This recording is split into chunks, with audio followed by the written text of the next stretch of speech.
When I look back, I can see the cracks now, but in the moment, I didn't think twice about them. Liza and I had been married 7 years, and like anyone, I figured we had our share of ups and downs. I thought she was my rock, someone I could rely on. Sure, she'd become a bit distant lately, little things, like spending more time out with her new work friends, or brushing off my questions with vague answers that didn't quite sit right. But I thought it was a phase or maybe something she needed to work through. I'd convinced myself it would pass. Then the bank statement came in. A charge I didn't recognize, followed by another, and another. At first, I thought maybe I'd forgotten about a purchase or two, or maybe it was a mix-up. But the charges kept coming, some of them large enough to make my stomach churn. I sat at the dining room table, flipping through the pages, trying to make sense of what I was seeing. The transactions weren't mine, but they were under my name, lines of credit I hadn't opened, payments made from accounts I didn't recognize. I went to Liza with the statement in hand, not angry, just confused and worried. I remember saying maybe there was some sort of mistake, or that our account had been hacked. But instead of the understanding or concern I expected from her, she was defensive, angry even. She snapped at me, told me I was paranoid and that I was smothering her with all my neediness. She'd never spoken to me like that before, and it threw me off balance. The words hurt, but her reaction hurt worse. It wasn't the response of someone who had nothing to hide. It was like she was shutting me out, putting up a wall, as if I was the one to blame. The days that followed were tense. I'd catch her glancing at her phone with that guarded expression, always angled just so I couldn't see what she was doing. When I'd ask about her day, her answers were clipped and cold, like she couldn't be bothered. It left me walking on eggshells, afraid to say the wrong thing and make her even angrier. I couldn't sleep, couldn't focus at work. My mind was constantly running through every interaction we'd had recently, looking for clues, trying to understand where things had gone wrong. That's when I decided to hire a private investigator. I'd never in a million years pictured myself doing something like that, but I needed answers. At that point, I couldn't trust her to tell me the truth, and I couldn't live with the uncertainty. The investigator didn't come cheap, but I was desperate. I handed over everything I had, bank statements, copies of any suspicious charges, even the times and places she'd told me she was going out. I felt like I was betraying her by doing this, but deep down, I knew something was wrong. And I knew I had to find out what it was. Days turned into weeks.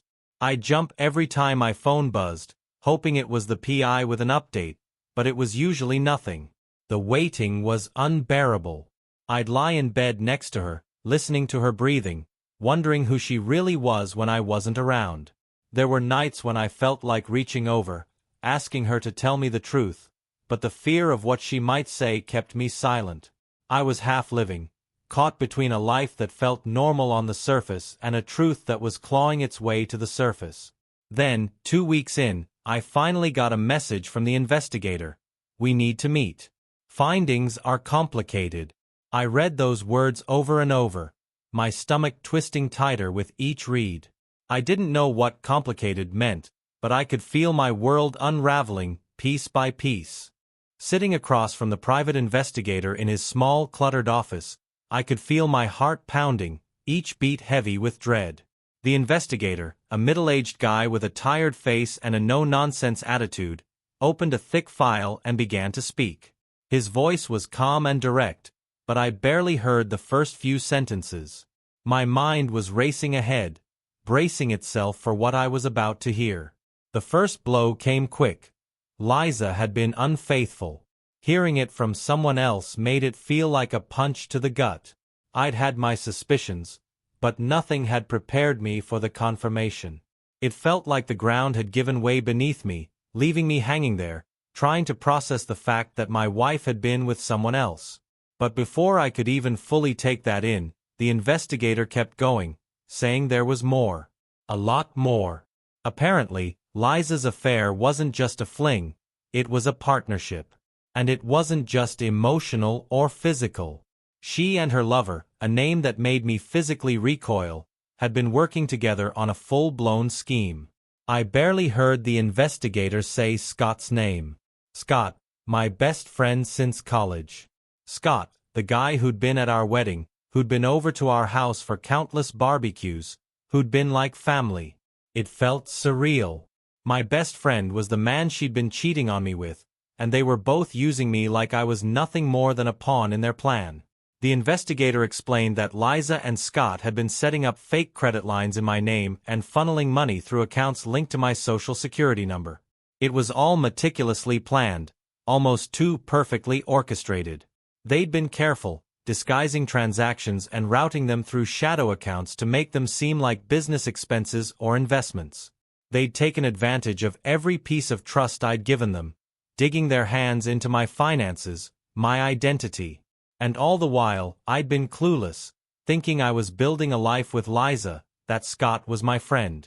The investigator slid a few documents across the desk, evidence of what they'd been doing. I forced myself to look, my hands shaking as I scanned the printouts. Fake loan applications with my name scrawled across them. Charges from accounts I didn't know existed. They'd even used my identification to rent property in Scott's name, likely as part of a larger laundering scheme. Every detail felt like another knife to the chest. My own wife and my best friend were robbing me blind, and I hadn't seen a thing. I was numb by the time the investigator finished. My mind felt blank, and at the same time, it was filled with a million chaotic thoughts. Anger, confusion, betrayal. They all mixed into something that felt too big, too consuming. I'd trusted these people. I'd built my life with Liza and kept Scott as close as a brother, and together, they'd shattered everything. Leaving the investigator's office, I felt like I was underwater. Everything around me was distant, muffled, surreal. The investigator's words played on a loop in my mind, each one sinking in deeper than the last. My wife and best friend had been systematically dismantling my life from the inside out, and I hadn't seen any of it coming. The anger felt too big to hold, and yet, it was all I had in that moment. Every step back to my car felt heavy, like the weight of what I'd just learned was pressing down on me with each footfall. When I got home, the house felt different, like it wasn't mine anymore. This was the place I'd built with Liza, filled with years of memories, moments I'd thought were genuine. But now every corner seemed to echo with betrayal. I looked around at the framed pictures on the walls, the little reminders of a life I thought we'd shared. Our wedding photo, a family picture from a vacation, even a snapshot of Scott and me at a backyard barbecue. They all felt like lies now, false memories of a life that hadn't existed the way I thought it had. I wondered how long they'd been laughing behind my back, pretending everything was normal while they lined their pockets with my trust. In the days that followed, I tried to keep my emotions in check, but it felt impossible. Every time I looked at Liza, every time I saw her going about her day like nothing was wrong, I felt the anger bubbling up again. How could she act so normal, so casual, when she knew exactly what she'd done? The audacity of it left me speechless, and I found myself avoiding her as much as I could. I'd bury myself in work, taking every extra hour, every late shift I could manage, just to keep away from the sight of her. But even then, it didn't stop the betrayal from gnawing at me. At night, lying awake beside her, I'd think of Scott. My friend. The man who'd shared nearly every major moment in my life since college. Scott had been the guy I turned to when things got tough, the one I could count on no matter what. I defended him when others doubted him, stuck with him when he was down. And now, he'd repaid that loyalty by stabbing me in the back with a knife I hadn't seen coming. Every time I closed my eyes, I pictured the two of them, smug and calculating, plotting and scheming, treating my life like it was some game for their amusement. One evening, I came home late to find Liza sitting at the kitchen table, her phone in hand. She barely looked up when I entered, her face illuminated by the screen's glow. I felt the urge to confront her, to demand answers, to make her explain herself right there and then. But instead, I kept quiet, clenching my fists to keep from saying something I couldn't take back. I wanted her to know that I knew. I wanted to throw it in her face, make her feel even a fraction of the humiliation and betrayal she'd handed me. But something in me held back, like I needed a plan, a way to regain control of the situation instead of just lashing out in anger. That night, I lay in bed, a plan beginning to take shape in my mind. I wasn't going to let them get away with this. Over the next few days, I put everything into preparing for what I knew was coming. Confronting them was inevitable, but it had to happen on my terms. I couldn't afford to let rage drive my decisions. I wanted this to be thorough, undeniable, something that would knock them both off their feet. In some twisted way, that thought kept me steady, knowing that soon, they'd feel every ounce of betrayal and humiliation I'd felt. It was the only thing that helped me keep calm whenever I saw her. I thought about how to get them both in the same place without raising suspicion. Liza's family was close by, and she always tried to put on a show around them, acting like the perfect wife with the perfect marriage. So, I figured, why not use that? A dinner party would be ideal, something familiar, a setting where she'd feel safe. I'd invite her family, our friends, even Scott. I wanted them all there when it went down, so there'd be no way for her to deny it or spin it in her favor. She'd be exposed in front of everyone she'd lied to, everyone she'd betrayed. Setting up the dinner was simple. I told Liza I wanted to have people over to celebrate some work milestone, something that would make it look like I was just in a good mood. She didn't question it, even seemed pleased by the idea, probably relieved I wasn't asking questions anymore.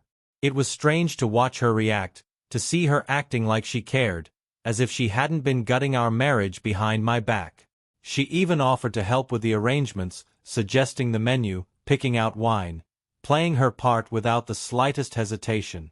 The nerve of it almost pushed me over the edge, but I swallowed the anger, focusing on the plan.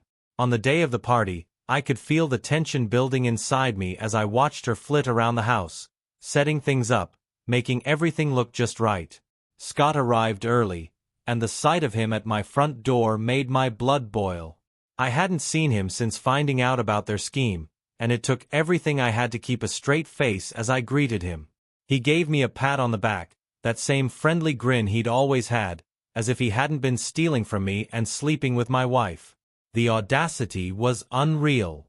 As the evening wore on, I went through the motions, playing the role of the easy-going host. Liza was in her element, laughing with her family, clinking glasses with friends, keeping up appearances like she didn't have a care in the world. Scott blended in as if nothing was out of the ordinary, chatting with people, looking as comfortable as ever. Watching them both was sickening.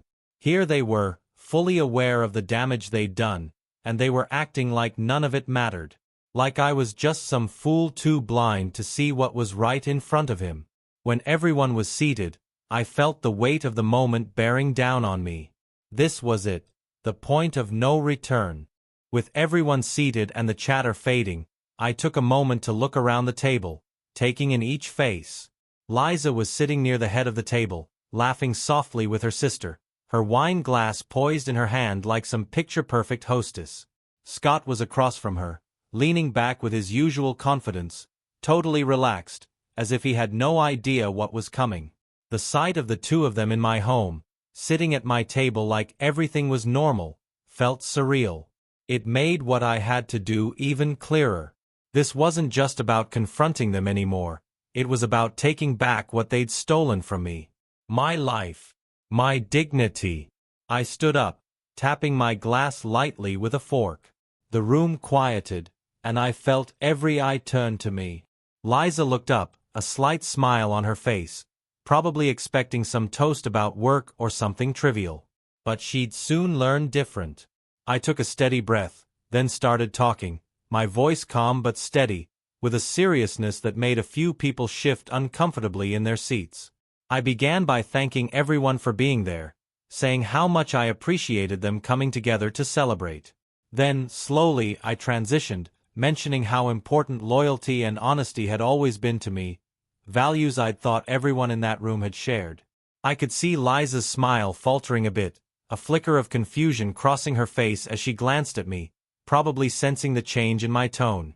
Scott, too, shifted slightly, his smile fading as he exchanged a quick, uneasy look with Liza.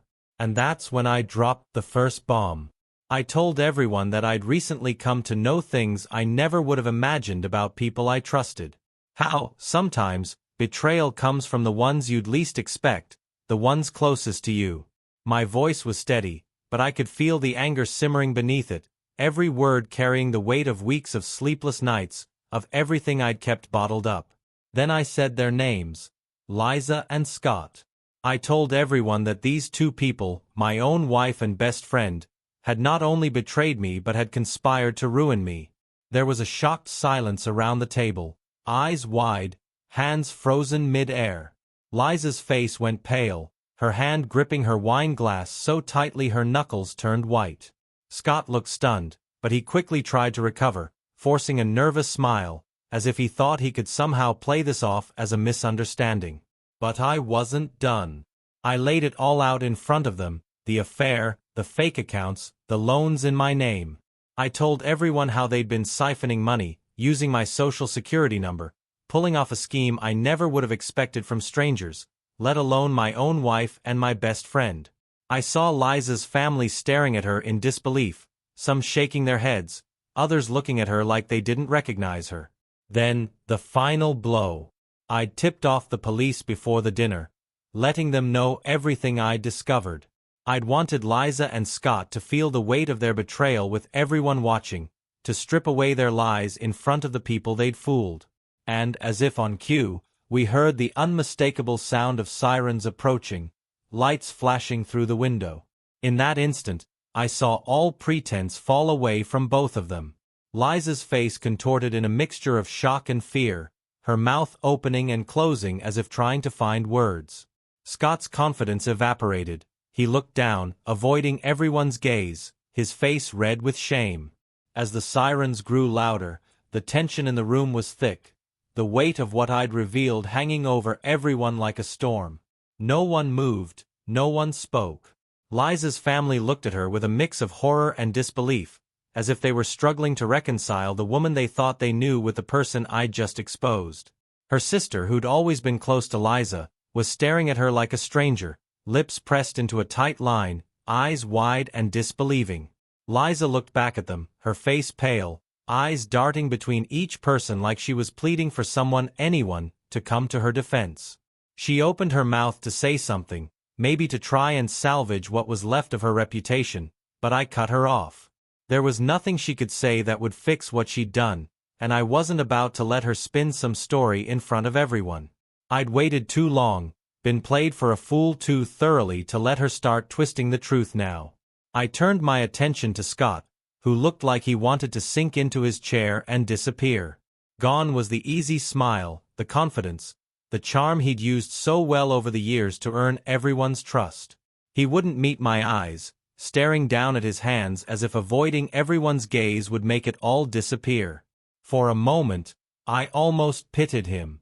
Almost. But then I remembered every lie he'd told, every moment he'd smiled in my face while plotting against me, and any trace of pity vanished. The doorbell rang, breaking the silence. Everyone jumped slightly, even me. I could feel my pulse pounding as I walked to the door, glancing back at the table one last time.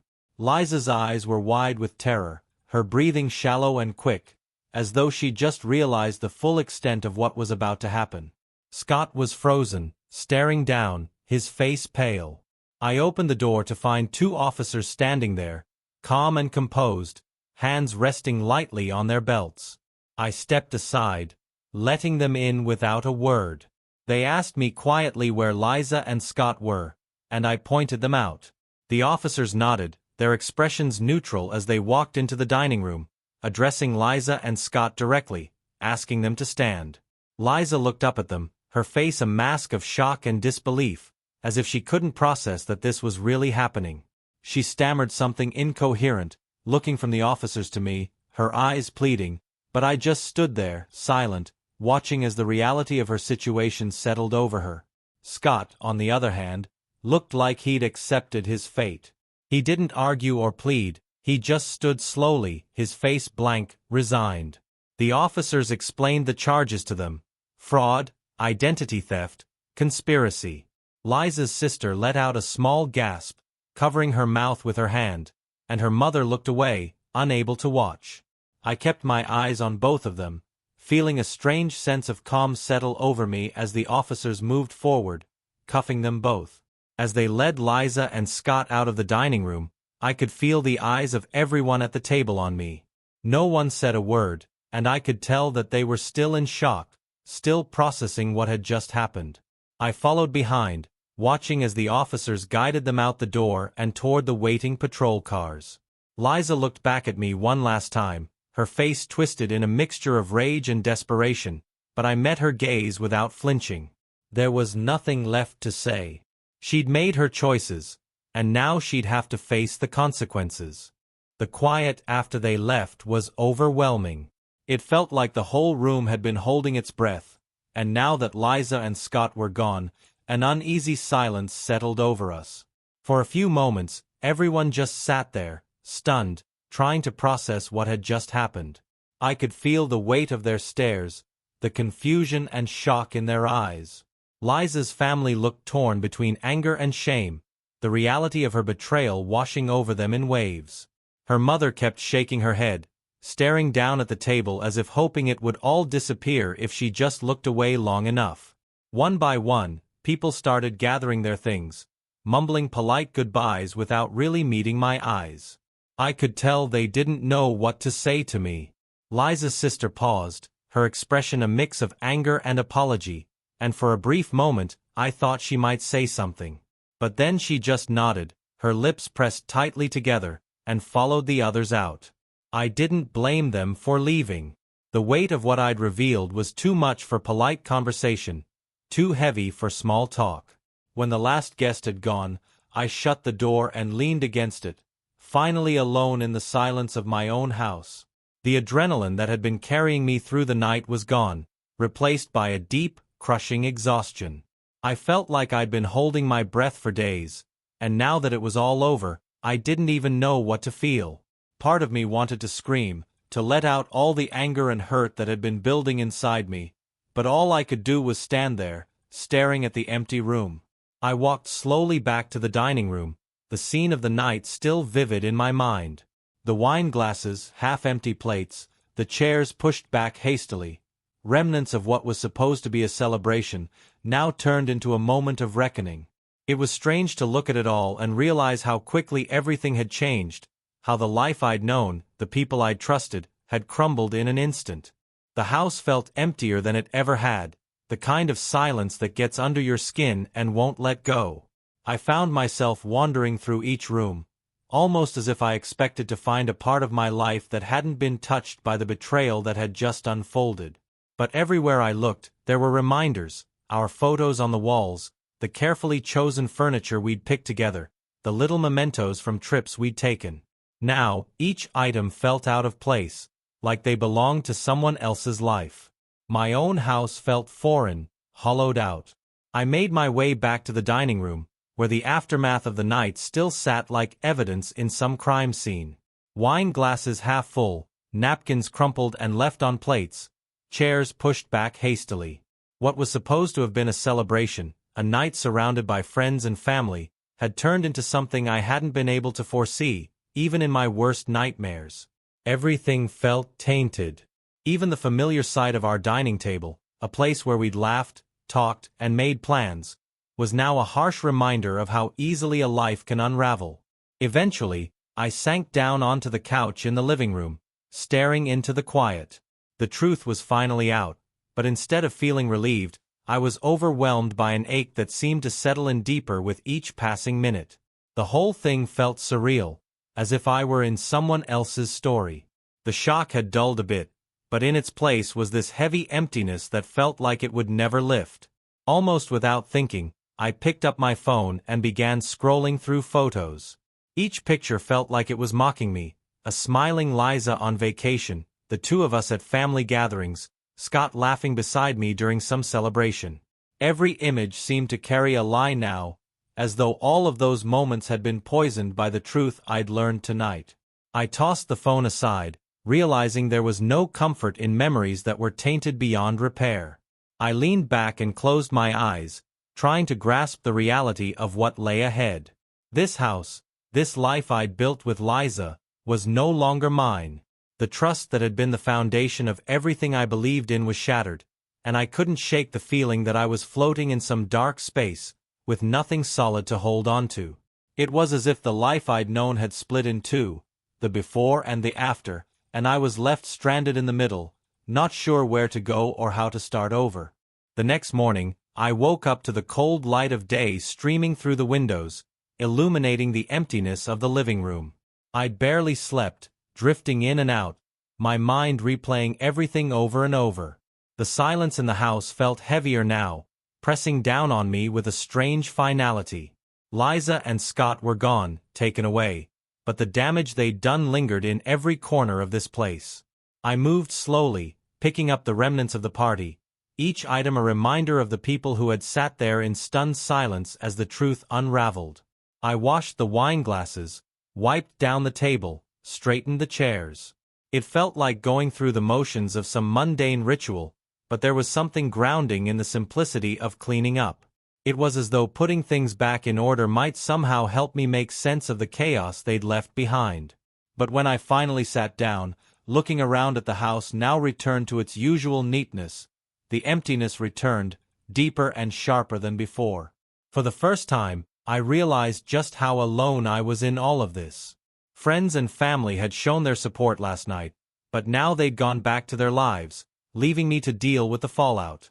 I'd have to start thinking about the next steps: divorce, the financial mess, rebuilding everything Liza and Scott had torn down. The thought was exhausting, and I hadn't even begun. Out of habit, I grabbed my phone, scrolling through messages and missed calls from last night. There were a few texts from friends, offers to talk if I needed it, assurances that they'd be there for me. But the idea of reaching out, of explaining it all over again, felt overwhelming. What could I even say? That the people closest to me had betrayed me in ways I couldn't have imagined? That my life felt like a lie I was only just waking up from? I put the phone down, realizing that no words could capture the loss I felt. It wasn't just the betrayal, it was the shattering of a life I thought I understood. All I could do now was figure out how to live in this new reality, one piece at a time, even if I had no idea where to begin. Days blurred together after that, each one filled with the same hollow routines. I went to work, came home, ate meals without tasting them, and tried to fill the hours with anything that would keep my mind from circling back to Liza and Scott. Nights were the hardest. Lying in the dark, memories crept in, each one replaying with a new bitterness. I kept asking myself the same questions. How long had it been going on? Had any part of my marriage been real? And the worst of all, how could I not have seen it? Liza's family had reached out a few times, her sister texting me, apologizing and saying she had no idea how Liza could have done this. Her mother left a voicemail, her voice breaking as she said she'd raised her daughter to be better, to respect people, to cherish family. But none of their words could undo what Liza had done. I didn't blame them, they were as blindsided as I was. But the last thing I wanted was more reminders of the life I thought I'd built with her. One evening, I sat down to go through the paperwork I'd gathered, the statements, the fraudulent accounts, everything the investigator had given me. Each document was like a small, brutal revelation. Seeing it all laid out in black and white, the details of their scheme, the lengths they'd gone to, made it impossible to deny just how calculating they had been. The fact that they'd worked together, using my name, my identity, my trust, it cut deeper than anything else. I'd been reduced to a tool, a means to their end. In the middle of sorting through it, I came across a document with Liza's signature, her neat handwriting somehow mocking in its familiarity. This was the woman I'd planned my future with, the person I'd once trusted above everyone else. I dropped the paper and let it fall onto the pile. It felt like I was drowning in the weight of their lies. Exhausted, I leaned back, letting my eyes close for a moment. I knew I had to keep pushing forward, even if it felt impossible now. There were practical things to deal with, attorneys, the divorce, sorting out the financial mess they'd left behind. But facing it felt like stepping into quicksand, each step threatening to pull me under. I wanted to escape, to put distance between myself and this wreckage of a life. But no matter where I went, the reality of what had happened would follow. In the midst of everything, the hardest part was realizing how this would affect my son, Evan. He was only 6, and in his world, everything was still simple, innocent. He didn't know what had happened, didn't understand why his mom wasn't coming home or why the house felt different, quieter. I'd done my best to keep his routine as normal as possible, keeping up with his bedtime stories, school pickups, his favorite weekend park trips. But even with all that, I could see he was picking up on something being wrong. Kids are smarter than we sometimes give them credit for.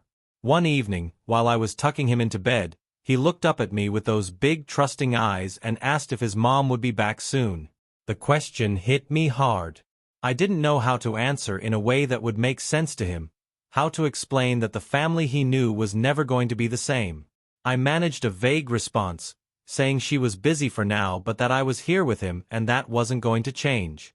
He seemed to accept it, but I could tell he wasn't satisfied. In his eyes, you could see the confusion, the way he was trying to make sense of the silence in the house where laughter had once been. The divorce papers were filed not long after that night. It was strange, holding those documents in my hands, looking at Liza's name on the page as respondent. There was something painfully final about it, a sharp reminder that our marriage was now nothing more than a matter of legal paperwork. I'd once imagined us growing old together, watching Evan grow, building our lives as a family. Now, everything I thought was solid was slipping away, leaving me with nothing but questions about what was real and what had been an illusion. Custody of Evan was the only part of the process I cared about. I knew the courts might look differently on it, but to me, it was simple. Liza had forfeited her place as his mother when she chose lies and deceit over her family. I wanted to protect Evan from any more of her chaos, shield him from the damage she'd left behind. I didn't want him to grow up with the instability and betrayal that had shattered our lives. The custody battle was brutal, harsher than I could have anticipated. Even though Liza had been arrested, her attorney argued that she still had rights as Evan's mother, that her personal mistakes shouldn't rob her of a relationship with him. The words cut deep, twisting her betrayal into something that almost sounded excusable. They painted her as someone who'd made a few poor choices, but still deserved a chance to be part of Evan's life. Hearing them speak about her like she was some misunderstood victim made my blood boil. She hadn't just made mistakes, she'd ripped our family apart, left me with a mountain of debt, and damaged the foundation of our son's life. As the hearings went on, I felt torn between my own anger and the reality of what was best for Evan. Part of me wanted him to never have to see her again, to be shielded from the kind of person she'd become. But another part of me knew he loved his mom, that she was still, in his young mind, the person who read him bedtime stories and held his hand at the playground. For Evan's sake, I tried to stay level-headed, to look beyond my anger, but every court appearance drained me, dragging up fresh pain and memories I wanted to leave behind. One afternoon, after yet another round of legal arguments, I sat down with my lawyer, who told me the situation was complicated. Liza's legal troubles made her custody claim weaker, but there was a chance she'd be granted supervised visitation. The thought filled me with dread. How would I explain that to Evan? That he could see his mom, but only in some sterile setting, under watch, because she couldn't be trusted on her own? When I got home that evening, Evan was waiting by the door, his face lighting up when he saw me. His joy was a balm, a small reminder of what really mattered in all of this. As we ate dinner, he told me about his day at school, describing his art project and how he'd learned to spell a new word. His laughter and bright energy cut through the weight of everything I'd been dealing with, reminding me of my responsibility to give him stability, to be the constant in his life, no matter how much had changed. As he played in the living room afterward, I sat on the couch, watching him. I knew that, no matter what, I'd fight for his future.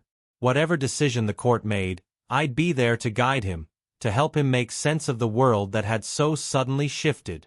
I couldn't change what Liza had done, but I could be the anchor he needed. The court proceedings dragged on for months, each hearing feeling like another punch to the gut. I'd hoped that with Liza's criminal record, Terminating her parental rights would be straightforward, but it wasn't. Her lawyer fought back hard, painting her as a mother who deserved a second chance.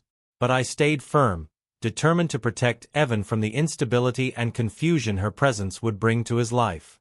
I wasn't going to let her back in, not after everything she'd done. Finally, after a grueling series of hearings and evaluations, the court granted my petition. Liza's parental rights were terminated. It felt surreal hearing the judge's ruling, a mixture of relief and grief settling over me. This wasn't how I'd ever imagined things turning out, but I knew it was what Evan needed. Now he had a chance at a fresh start, and so did I. After the ruling, I decided it was time for a change. The house was filled with memories I wanted to leave behind, and the neighborhood was too familiar with what had happened. Evan and I needed a clean slate, somewhere we could start fresh and build a new life without the weight of the past pressing down on us. I started looking for jobs out of state and found an opportunity in Utah that seemed like the right fit. A stable position with good hours, in a town quiet and small enough to give us the peace we needed. I talked it over with my parents, who had been my rock throughout everything. They offered to move with us, to help look after Evan so he'd have family around while I was at work. They'd been there for him, filling in the gaps as best as they could, and moving with us felt like the next natural step for all of us. They were just as eager for a fresh start, away from the place that had become so tainted by betrayal and heartbreak. The move happened quickly. Within a few weeks, we'd packed up our things, loaded up the moving truck, and left behind the life we'd known. Driving to Utah felt like shedding an old skin, leaving behind the painful memories and stepping into something new, something hopeful. Evan chattered excitedly from the back seat, asking questions about his new school, about the house we'd be living in. His energy was contagious, and for the first time in months, I felt a genuine sense of hope. In Utah, we settled into a modest but comfortable home, surrounded by mountains and quiet streets. My parents took over with Evan when I was at work, helping him with school, taking him to the park, filling his days with warmth and stability. Slowly, we found our rhythm, a new normal that felt steady and good. I could see the difference in Evan, the way he was beginning to relax and open up again, his laughter coming easier, his days filled with the kind of peace he deserved. It wasn't the life I'd once imagined, but in many ways, it was better. A life built on trust, love, and family. And as I watched Evan grow, surrounded by people who truly cared for him, I knew we'd made the right choice. The news came quietly, almost anticlimactically, after months of tense waiting. Scott and Liza were both sentenced to 6 years in prison, convicted on counts of fraud, identity theft, and conspiracy. Alongside their sentences, the court ordered each of them to pay $500,000 in damages, a combination of moral and material compensation for everything they'd stolen from me and the other victims affected by their schemes. Seeing the judgment in black and white, something I'd fought so hard for, brought a strange mix of emotions. Relief maybe, but not happiness. More like a sense of balance finally being restored. The court had taken a hard line, emphasizing the severity of their actions. They weren't just facing prison time, they'd been ordered to make full restitution to every person they'd defrauded. And that included me. In a way, the $500,000 they were ordered to pay each felt like justice, though it would never truly undo the harm they'd done. Money couldn't replace the trust or the years I'd spent building a life with Liza, but it could help me rebuild in a way that made sense. With the money coming in, I had options I hadn't before. My parents had been helping with Evan, and thanks to the restitution, I could finally give them a proper thank you by providing for them in a way that showed my gratitude. I also set aside a portion of the funds, making a commitment to donate a monthly amount to support victims of fraud. I wanted to turn some of the hurt into something meaningful, to help others who had been through similar betrayals and lost faith in the people around them. As for Scott and Liza, I knew they'd be serving time, isolated from each other, paying for the choices they'd made. Knowing they'd face years behind bars and a lifetime marked by their actions gave me a strange kind of closure. They'd be held accountable for every ounce of deception, every dollar they stole, every lie they'd told. And while that didn't erase the pain, it allowed me to finally move forward, feeling a sense of justice that had been a long time coming. As time passed, the pain of betrayal faded, replaced by something steady and hopeful. Moving to Utah had been the start of a new chapter for me and Evan, a place where we could finally breathe and leave the past behind. With the money I'd received from the restitution, I decided to take a chance and start an online business. Something I'd always dreamed of but hadn't had the time or freedom to pursue. The business took off quicker than I'd expected, and before long, it was thriving, giving me a sense of purpose and stability that had been missing for a long time. But as the business grew, I kept thinking about others who'd gone through similar experiences, people who had also trusted the wrong person and lost pieces of their lives to fraud. I knew all too well how it felt to be left picking up the pieces. So I created a campaign to give back, a way to support those victims in a meaningful, practical way. Each month, I pledged $50,000 to organizations and individual victims of fraud, using part of the compensation money to help others rebuild. It felt right, a way to turn my own painful experience into something positive, something that might make a difference in lives beyond my own. As for my family, Utah became our refuge, a place where we could create new memories, far from the shadows of betrayal. My parents settled into their roles as Evan's unofficial second set of parents, filling his days with warmth, laughter, and love while I worked. They took him to his soccer games, helped with his school projects, and spoiled him with weekend adventures in the mountains nearby. Watching them with Evan brought me peace, knowing he was surrounded by people who cared for him deeply, who would never let him down. Evan blossomed in our new life. He was happier, carefree in a way he hadn't been since everything fell apart. As he grew, the memories of those difficult times faded for him, replaced by stories of family hikes, camping trips, and school recitals. He didn't ask about his mother much anymore, and when he did, it was with a calm acceptance, as though he understood in his own way that our lives had moved on. Looking around at my family, at Evan's laughter filling the house, I felt something I hadn't in a long time: contentment. We'd come through a storm I hadn't seen coming, one that had nearly destroyed everything I held dear, but somehow, we'd found a way to rebuild. The life we were living now wasn't the one I'd originally planned, but it was better, rooted in love, trust, and the hard-earned understanding of what truly mattered.